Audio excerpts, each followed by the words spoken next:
கோவையில் கிரிக்கெட் மைதானம் அமைக்க இடம் ரெடி. வெளியானது லெட்டர். இனி புயல் வேகம்தான்.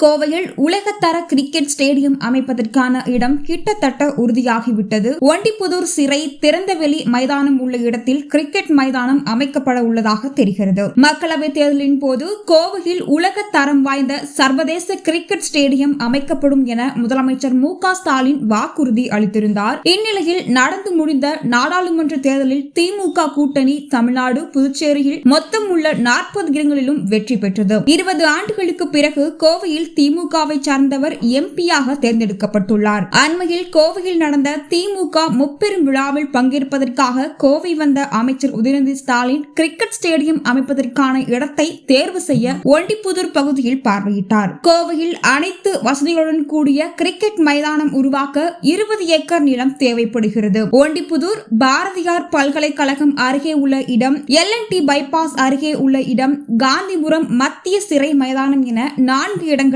மாவட்ட நிர்வாகத்தால் அடையாளம் காணப்பட்டன. இந்நிலையில்தான் கோவைக்கு வந்த தமிழக விளையாட்டுத்துறை மற்றும் சிறப்பு திட்ட செயலாக்கத்துறை அமைச்சர் ஒண்டிப்புதூர் பகுதியில் உள்ள திறந்தவெளி சிறை வளாகத்தில் கிரிக்கெட் மைதானம் அமைப்பதற்குரிய சாத்தியக்கூறுகளை ஆய்வு செய்தார். ஒண்டிப்புதூர் சிறை திறந்தவெளி மைதானம் மொத்தம் 20.72 ஏக்கர் பரப்பளவு கொண்டது. இங்கு சிறைத்துறை சார்பில் சிறை கைதிகளை கொண்டு விவசாயம் செய்யப்பட்டு வருகிறது. இப்பகுதிக்கு அருகே சேலம் கொச்சி தேசிய நெடுஞ்சாலை அமைந்துள்ளது. இந்நிலையில் ஒண்டிப்புதூர் சிறை மைதானம் சர்வதேச கிரிக்கெட் மைதானம் ஆக போவது உறுதியாகியுள்ளது. ஆக கோவை சிங்காநல்லூர் பகுதியில் உள்ள ஒண்டிப்புதூர் அரசு புறம்போக்கு திறந்தவெளி சிறைச்சாலை உலகத்தர கிரிக்கெட் ஸ்டேடியமாக மாற இருக்கிறது. நிலம் இளைஞர் நலன் மற்றும் விளையாட்டு மேம்பாட்டுத் துறைக்கு மாற்றப்பட்டவுடன் நிதி ஒதுக்கப்பட்டு ஸ்டேடியம் கட்டும் பணிகள் விரைவாக தொடங்கப்படும் என எதிர்பார்க்கப்படுகிறது.